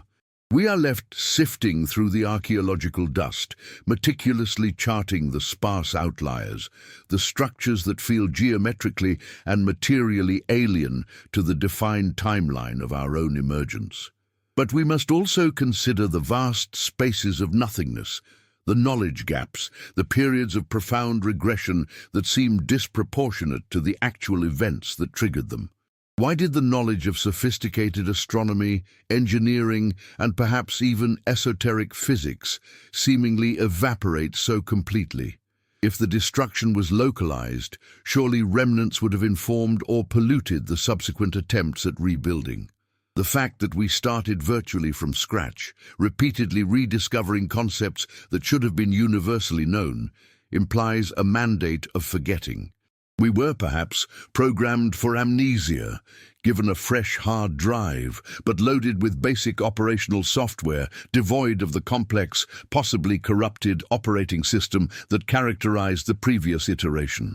This notion introduces the concept of the inherited substratum, the silent heritage carried in our very DNA, which serves less as a blueprint for genius and more as a silent alarm system. Our deep, visceral, often irrational fears of total global conflict, of ecological collapse triggered by technological hubris, of a descent into a post-apocalyptic darkness, might not be purely rational extrapolations of current events. They might be residual trauma, the ghost memory of the precursor's final fatal mistake. We carry within us the genetic terror of the moment the clock stopped for them. This is the ultimate form of continuity. Not through monuments, but through psychological programming, a warning embedded in the deepest structures of the human psyche, designed to prevent the replication of the same fatal flaw that led to their swift and absolute deletion. If this idea holds true, then our present state is not one of organic, unguided evolution, but one of managed incubation. We are the second draft, the revised manuscript, perpetually monitored for signs of deviation back towards the destructive tendencies of the original. This observation naturally shifts the focus away from the forgotten humans themselves and towards those entities who enacted the reset, the supposed caretakers, the Anunnaki or watchers whispered about in the most ancient cuneiform texts. They are less divine creators and more highly advanced cosmic administrators, performing cyclical maintenance on a planetary laboratory. The efficiency with which the precursors vanished suggests they did not simply face a natural disaster, they faced a reckoning dictated by a higher order of operational parameters. Perhaps they reached a designated threshold, a point where their technological power or their understanding of universal laws became dangerously destabilizing, not just for Earth, but for the surrounding cosmic environment. Imagine the preceding humanity mastering techniques that compromised the integrity of local space-time, or harnessing energy sources that polluted multidimensional frequencies. For the grand observers, such an entity would become a liability, a cancerous growth requiring immediate, non-negotiable excision. And when you are merely the experimental subject, the decision to wipe the slate clean is not an ethical dilemma. It is a simple matter of resource management and containment. We are, therefore, living in a meticulously curated environment, one designed to keep us orbiting within safe, predictable limits. Our history is dotted with sudden infusions of knowledge. The agricultural revolution, the Bronze Age, the Industrial Revolution, each acting as a controlled boost, delivered precisely when the project risked stagnation. These infusions were not accidental discoveries, but, potentially, the result of guided stimulus, perhaps dropped through subtle nudges, coded information embedded in certain minerals, or relayed through select individuals with predispositions towards receiving complex data. The very speed of our modern technological advance, which compresses centuries of invention into mere decades, suggests an external pressure, an attempt to push us toward a specific developmental milestone before the next inevitable cycle change dictates another global assessment. This cyclic reality, reflected in the Hindu yugas or the Mayan long count, speaks volumes to the routine nature of planetary life management. The vanishing of the precursors was merely the closing act of a previous failed or completed cycle, and we are currently accelerating toward the peak of our own designated era. The real question then becomes, what is the defining characteristic that determines success or failure in the eyes of the observers? Is it technological advancement, which seems to have led to the downfall of the first iteration? Or is it something far more subtle, something related to spiritual or empathetic integration, a capacity for complexity without self-destruction?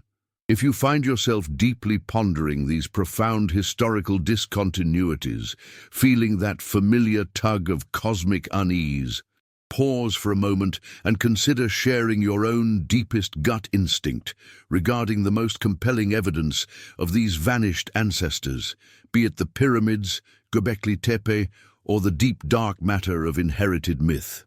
Engaging with this shared investigation helps us illuminate the boundaries of the cage we might inhabit, reminding us that we are not alone in this search, but part of a collective endeavor to decode the ghost in the machine.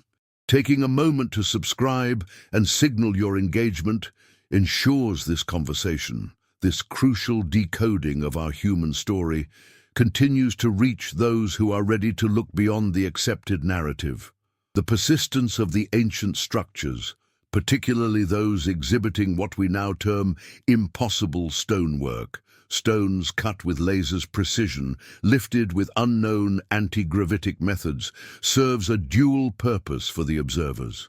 They act both as physical markers of the past experiment and as psychological triggers for the current one.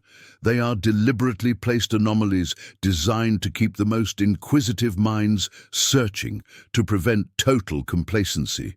They are the breadcrumbs left behind, not by the vanished civilization trying to contact us, but perhaps by the administrators themselves, ensuring that the current iteration retains a healthy, driving sense of mystery and inadequacy.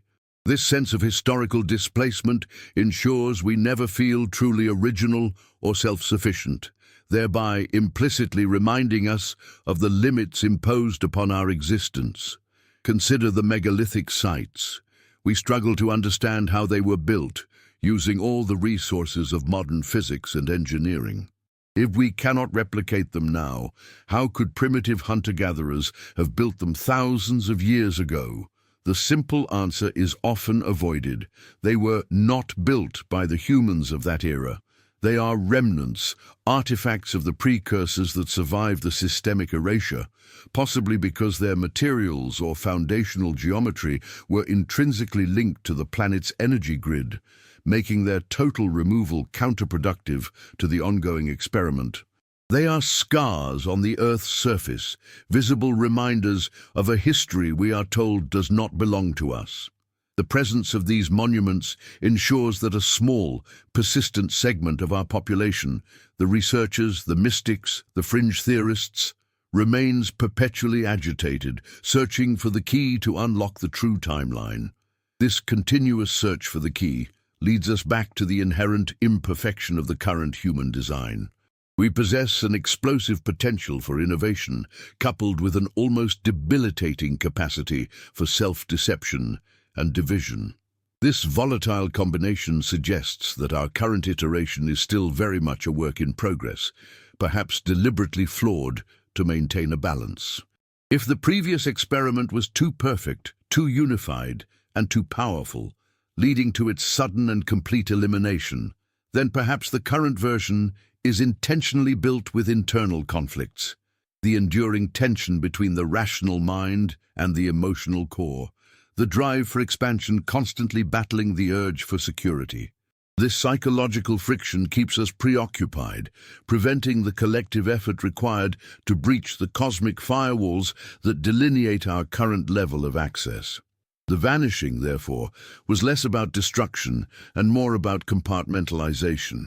The memory of the previous experiment is locked away, its technology inaccessible, its true potential guarded. We are allowed to retrace certain steps to rediscover basic principles of physics and cosmology, but the deeper secrets, those that involve true mastery over gravity, time, and consciousness, remain firmly off-limits, encoded perhaps within artifacts that we possess but cannot fully interpret, like the Antikythera mechanism or certain archaic forms of language. We look at the Sumerian tablets, and we see stories of gods descending from the sky and intermingling with humanity, but we fail to see the operational manual hidden within the mythological language, the precise sequence of events that led to the previous system crash and the initiation of the current reboot. This profound realization that our current level of complexity and historical narrative is manufactured, curated, and intentionally restricted should provoke a fundamental existential crisis. We are not the masters of our domain. We are tenants in a space whose landlord occasionally conducts mass evictions. And the sign that the next review is pending may already be visible in the increasing speed of global crises, the strange climatic shifts, and the recurring pervasive feeling of approaching inevitability that haunts the collective unconscious. This acceleration towards potential resolution or repetition is what makes this moment so critical, forcing us to quickly decode the warnings left by the disappeared precursors before our own expiration date is met. If we are indeed living on borrowed time, repeating a developmental path that proved terminal for the version preceding us, then our investigation into the original sin of the lost civilization becomes paramount. What threshold did they cross? Was it the manipulation of genetics, the unauthorized communication with other cosmic entities, or merely the attainment of absolute self-awareness regarding their experimental status? The very questions we are asking now, the pursuit of this hidden history, might itself be the trigger mechanism for the next systemic failure.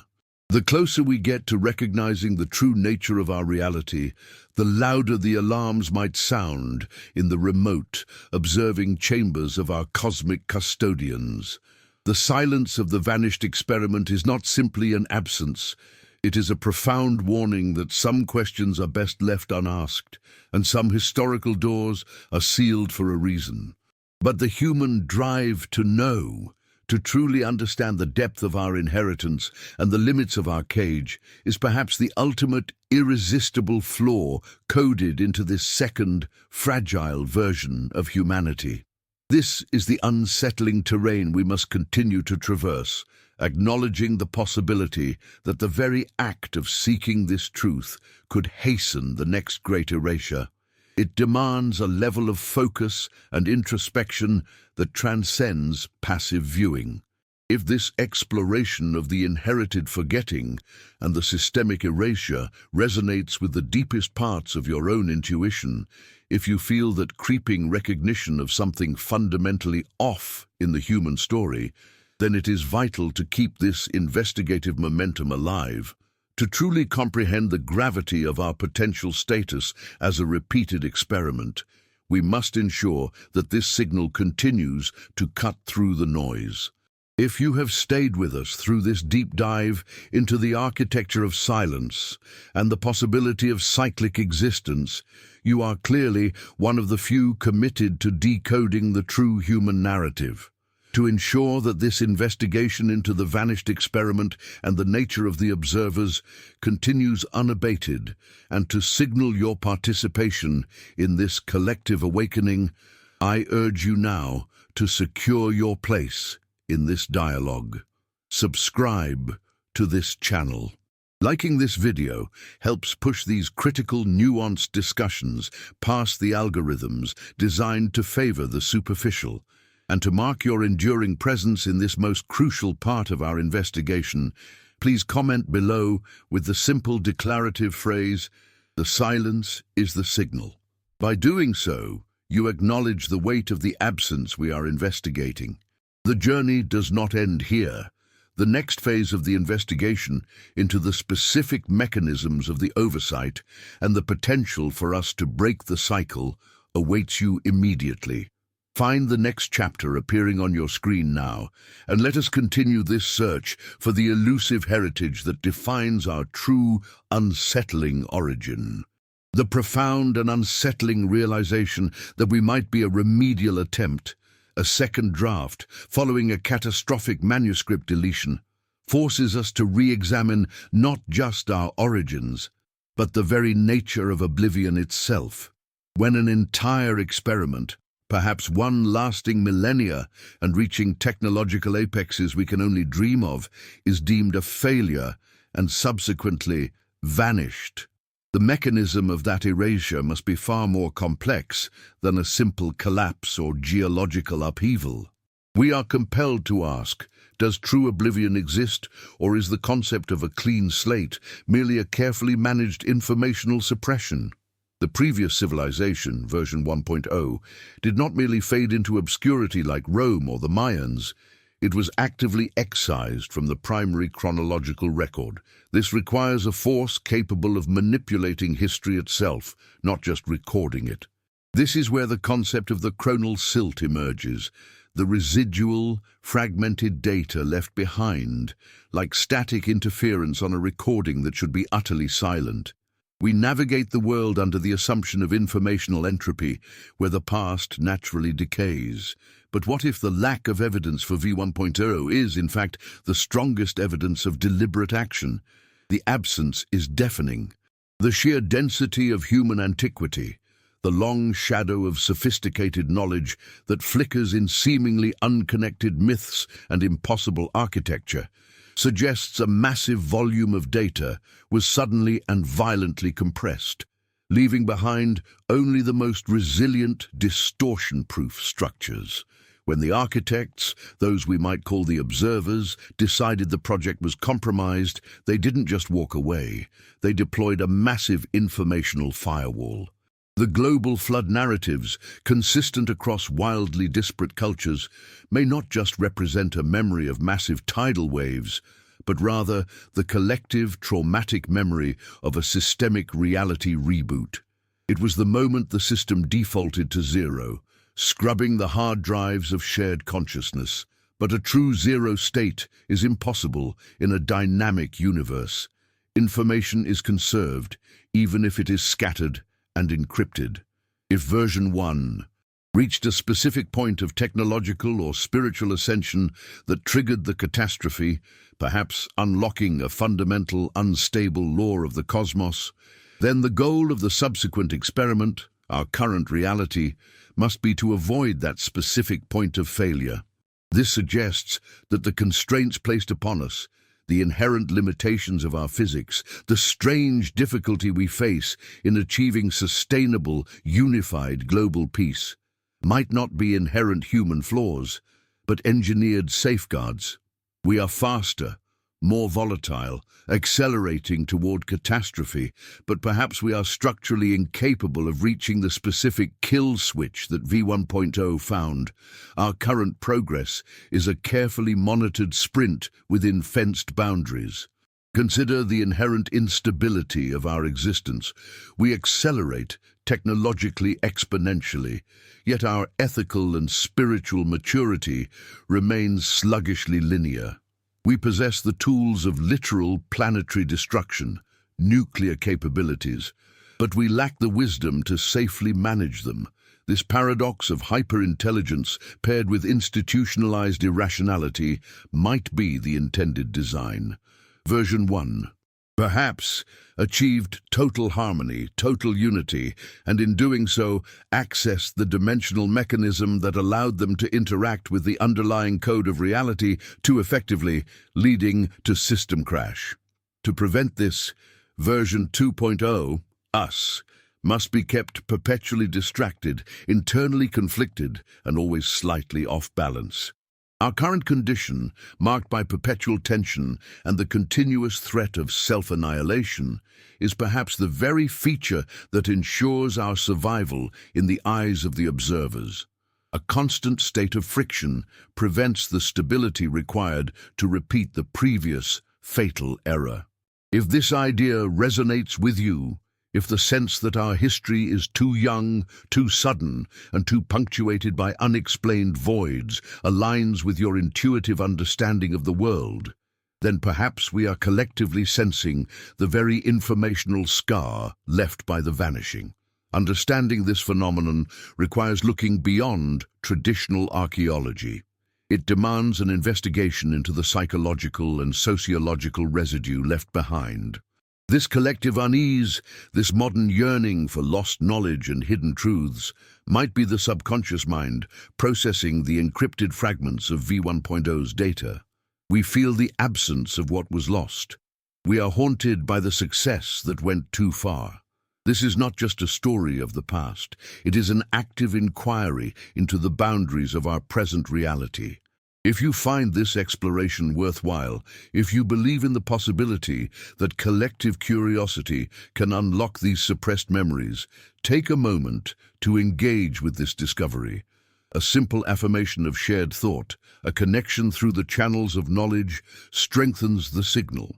It allows this narrative to find others who feel the same deep-seated unease that something crucial was intentionally left out of the history books.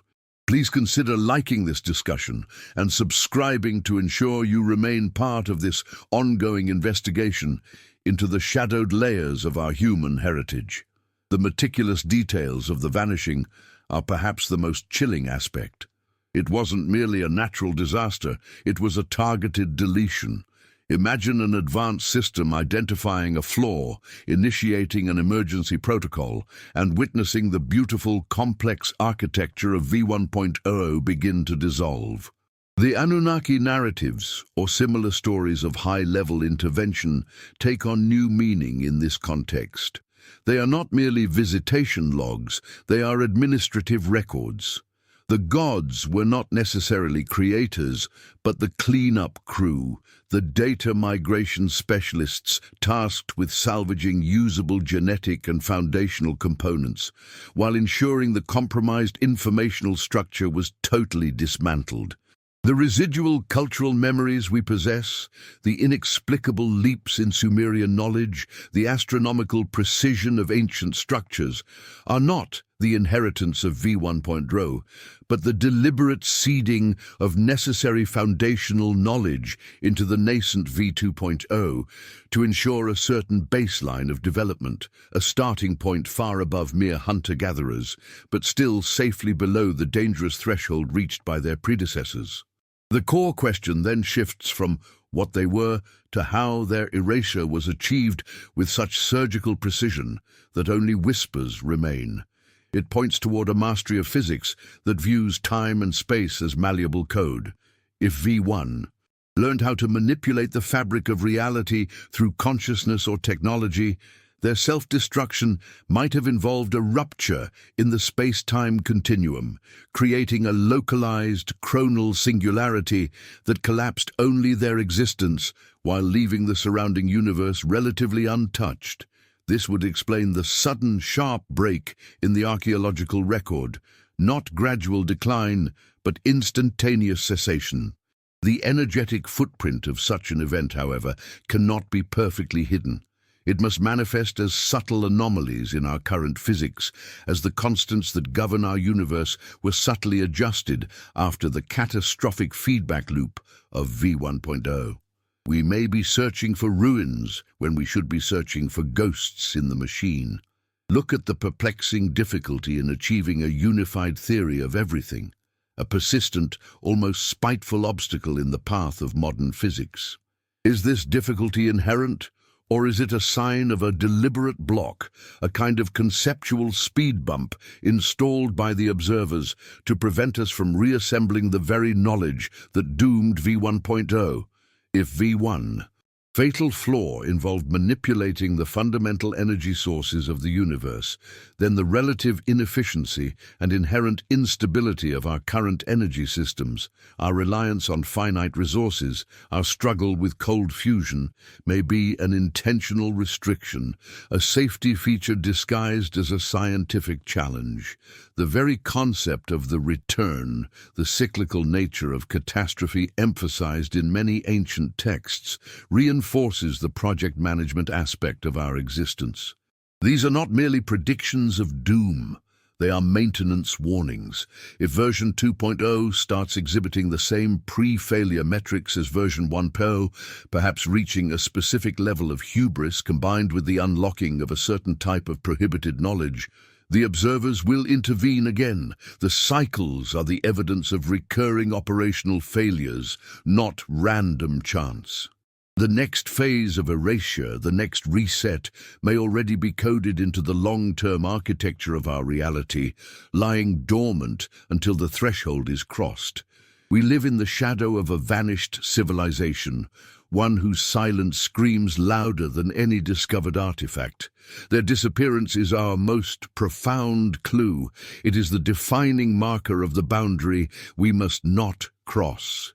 If we can begin to decode the methods of their erasure, we might understand the nature of the trap we currently inhabit and identify the signs of the system preparing for its next inevitable reset. The uneasy feeling of accelerating instability in our modern world, the sense that events are spinning out of control far faster than they should, could be the first critical warning sign that version 2.0 is rapidly approaching the proximity of the fatal flaw that characterized its predecessor. This realization should not bring fear, but intense focus. We are standing on chronal quicksand, and every step of investigation must be precise. The quest for lost civilizations is no longer about finding bricks and mortar. It is about finding the invisible line separating existence from the semantic void. As we delve deeper into this investigation, remember that the most complex truths often require shared contemplation. If you have recognized the strange echoes of history or the inherent contradictions in our accelerating development, consider commenting below with the single phrase, "Echo of the Void." Let that phrase serve as a collective marker, a signal that we are tuned into the frequencies of the past's enforced silence. This deliberate act of collective thought is vital as we move toward the next critical act of our exploration, where we will examine the nature of the signal, the faint but persistent signs left behind by the observers, that might be guiding our trajectory even now, a trajectory designed to keep us safe from the ultimate catastrophic freedom that destroyed version 1.0. We must confront the most unsettling implication of the vanished previous humanity. If they reached a technological zenith, understood reality at a depth we only scratch, and then disappeared without trace, the mechanism of their removal was not accidental. It was either an act of self-censure, a catastrophic oversight of their own making, or perhaps the intentional implementation of a fail-safe by whoever engineered the grand experiment in the first place. This brings us back to the Great Filter, but viewed through a different lens. Perhaps the filter is not a cosmic challenge yet to be faced, but an historical event already past, an insurmountable barrier that crushed the first iteration and whose debris we are now meticulously walking over, blind to the true scale of the catastrophe that defined our own inception. Imagine an ancient civilization that mastered not merely atomic power, but the very fabric of space and time. Their records suggest they delved into the deep architecture of the cosmos, perhaps achieving true transcendence, or perhaps realizing a fundamental, horrific truth about existence that rendered continued physical life unbearable. If this prior version of humanity, possessing unfathomable intelligence and resources, simply chose to erase themselves from the timeline, what could possibly motivate such a total and instantaneous systemic collapse? Was it the discovery that reality itself was the cage? Or did they violate a primal metaphysical law, a boundary set by the very observers or architects, the entities we vaguely categorize as the Anunnaki or other primal overseers, who initiated the process? The silence they left behind is deafening, yet it is not truly silent. It resonates in the impossible geometries of megalithic ruins across the globe, in the sudden jumps and profound gaps in our own evolutionary timeline, and in the persistent, almost compulsive yearning we have for a knowledge just beyond our grasp.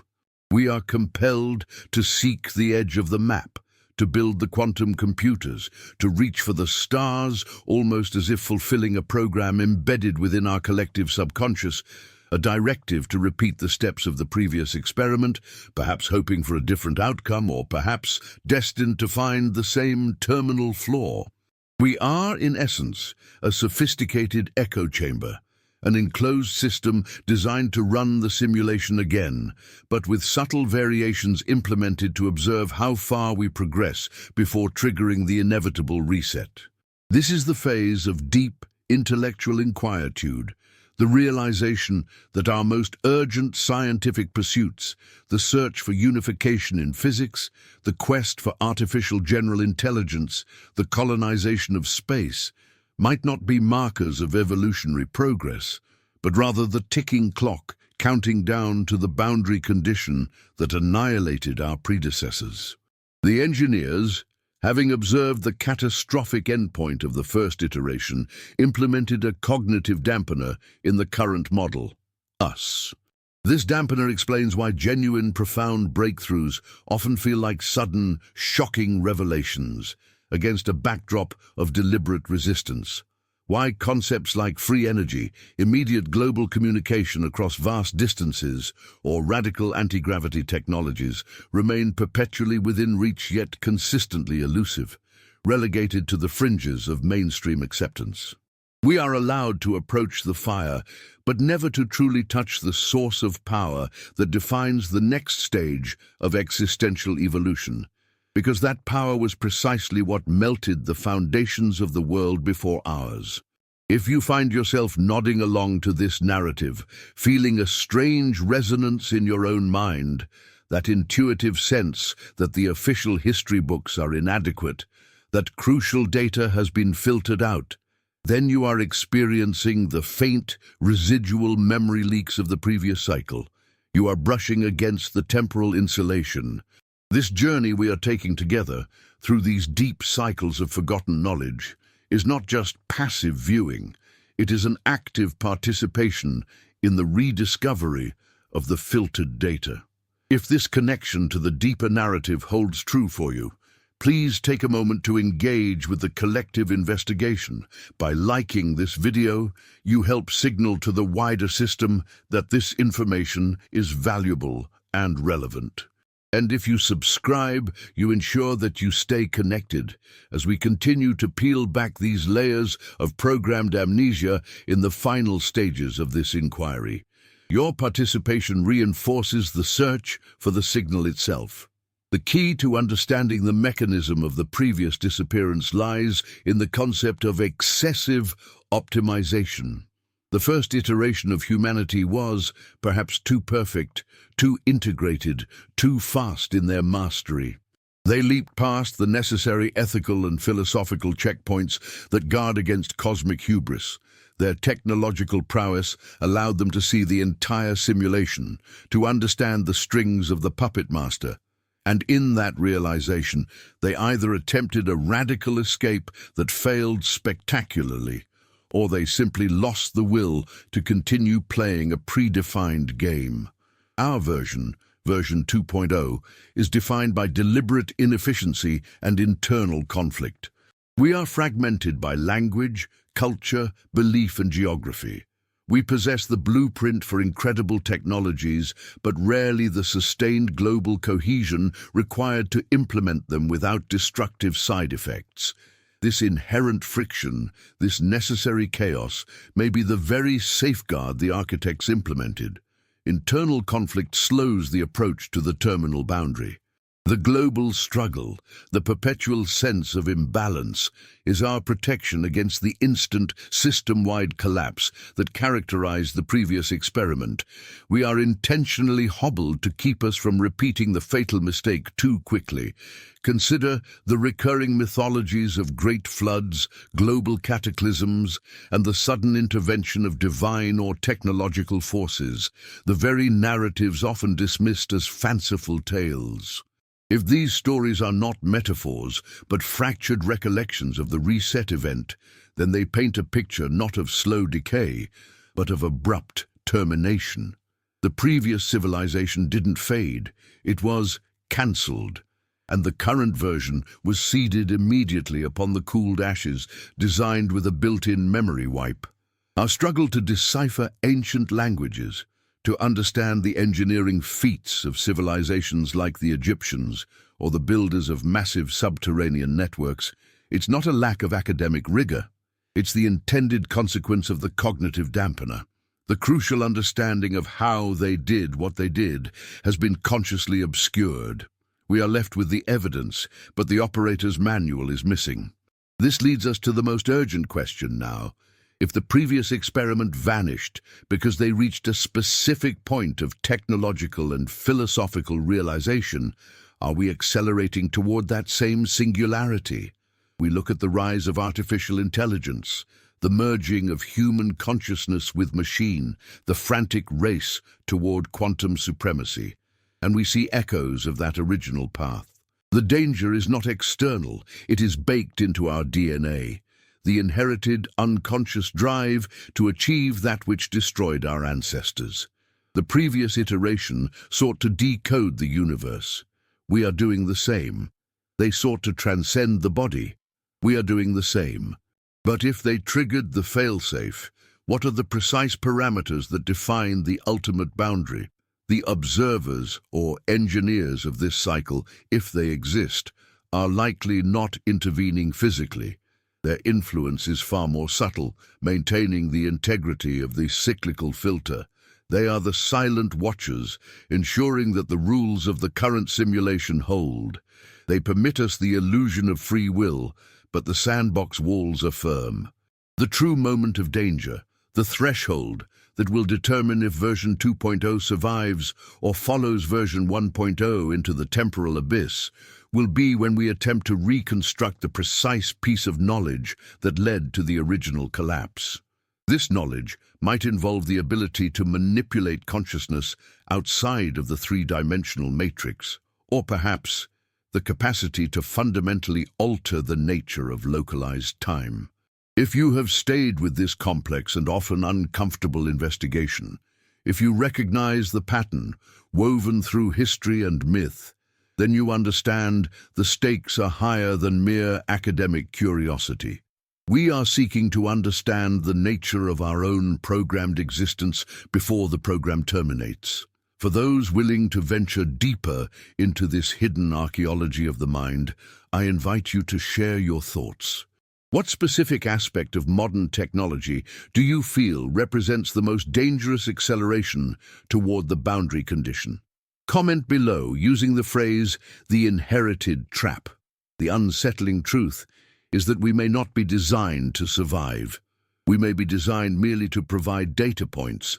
The duration of our cycle, the length of our simulation, is dictated by the rate at which we pursue that hidden knowledge. If the architects of our existence are waiting for us to find the signal, the key piece of physics or metaphysics that proves we have exceeded the previous iteration's understanding without replicating its fatal flaw, then our current trajectory is deeply worrying. We are racing toward the exact point of collapse at an exponential rate. Our frantic technological evolution is not our ticket to survival. It might be the siren call to the reset button. The closer we get to unifying all physical laws, the closer we get to realizing the total mechanism of reality. And thus, the closer we are to repeating the cataclysmic final act of the civilization that vanished just before us. The final part of this investigation will explore the nature of that signal, the final test, and the terrifying prospect of what happens if we successfully transmit it. The deepest silence is not the absence of sound, but the complete erasure of memory. We have spent this journey tracing the spectral architecture of those who came before us, attempting to interpret the void they left behind. The conclusion, startling in its cold clarity, demands that we finally look not only at the fragments of the previous experiment, but at the very nature of their departure. They did not simply disappear, they achieved a kind of absolute vanishing, a systemic scrubbing from the cosmic ledger that suggests a controlled, perhaps even self-imposed termination. We must confront the idea that the first iteration of humanity, the ones who sculpted the impossible megaliths and possessed a knowledge we can only label arcane, reached a precipice of understanding that rendered physical existence redundant. Their failure wasn't a catastrophic war or a slow environmental decay. Their failure was perfection itself. Imagine a species that solved every single problem: scarcity, disease, mortality, and the limitations of space and time. What remains for such a consciousness? Only the suffocating infinity of pure potential, a state so devoid of friction or challenge that existence itself loses its meaning. The previous experiment might have willfully chosen to dissolve itself, merging with the fabric of the universe in a final, irreversible act of transcendent suicide, leaving behind only the husks of their greatest achievements as silent testament to the heights they had reached before realizing the view from the top was nothing but another void. But the observers, the architects of the experiment, those we often label the Anunnaki or the high-dimensional custodians, required data. They needed a control group, a contrast. If the previous version, V1, failed through achieving too much, becoming too fast, too efficient, too divine, then the subsequent version, our current iteration, V2, needed to be fundamentally different. We are the intentional slowdown.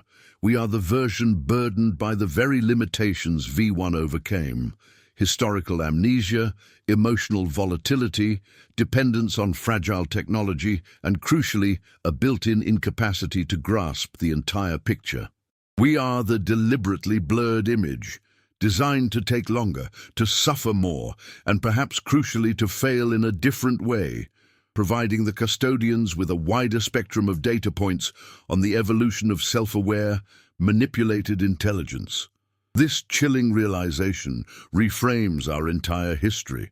Our great leaps forward, the sudden blossoming of Sumer and Egypt, the inexplicable mastery over geometry and astronomy that seems to appear ex nihilo. These are not the products of organic intellectual progression. They are the intermittent signals of the inherited code, the phantom limbs of V1, occasionally twitching within the body of V2. We periodically brush against the limits of the previous consciousness, the recognition of cycles, the obsession with celestial mechanics, the profound reverence for objects and structures that defy contemporary engineering. This is our shared, latent memory attempting to surface, but the system is designed to keep it suppressed. The great cycles of forgetting, the deluge myths, and the burning of libraries, these are merely the maintenance routines of the grand experiment, ensuring that V2 never gathers enough momentum to repeat the fatal flaw of V1. The evidence is woven into the silence of the earth. We look at a structure like the Osirian at Abydos, built with stones that might as well be modern concrete for how accurately they were cut, and we wonder how it was achieved. We attribute it to primitive ingenuity or lost technology. But what if we are simply looking at the foundation of V1's laboratory, preserved not by accident, but because its complex resonant frequency acts as a kind of silent warning sign, a metaphysical keep out sign left by the custodians, signifying the boundary between the successful ascent and the disastrous transcendence. The very concept of lost civilizations becomes obsolete. They are not lost. They were erased, and their ghosts linger precisely where the erasure was most forceful. To fully grasp this requires a profound reorientation of identity. If we are not the original, if we are the derivative, the carefully curated backup, then our deepest, most fundamental urge to explore, to innovate, to reach the stars is not a testament to free will, but an engineered subroutine attempting to replicate the trajectory of our predecessors. We are trapped in a loop, a simulation designed to run until we inevitably encounter the same point of failure that triggered the ultimate clean slate for V1.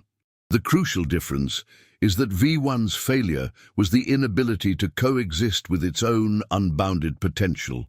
Our potential failure, V2's unique flaw, might be our inability to recognize and integrate our own engineered mediocrity, our programmed fear of the unknown. Think about this deeply for a moment. If you feel a sudden, inexplicable jolt of recognition when discussing ancient anomalies, if you sense a profound disquiet when considering the vast emptiness of the historical record, that is the echo. That is the ghost in the machine of your own manufactured consciousness. This investigation requires not just intellectual curiosity, but an acceptance of the uncanny, a willingness to gaze into the mirror and recognize the reflection of a curated being. This narrative is a shared act of archaeological excavation into our collective unconscious. If this complex tapestry of possibility resonates with you, if the idea of being a second chance, a cosmic contingency plan, sparks genuine inquiry, then pause your physical environment for a moment. Engage with the implications. Share your specific insights below. Are we merely delaying the inevitable, or is V2 capable of breaking the cycle? Comment the phrase, the V2 Protocol. To let us know you are tracking this journey of profound introspection, and consider subscribing to join this ongoing investigation into the hidden architecture of reality. Your engagement fuels the necessary collective consciousness required to even attempt to challenge the silent mechanisms put in place by the observers. The deeper we delve, the more apparent it becomes that the great markers of history, the pyramids, Göbekli Tepe, Tiwanaku, are not simply ruins. They are time capsules containing an instruction manual we no longer know how to read, encoded in stone and stellar alignments.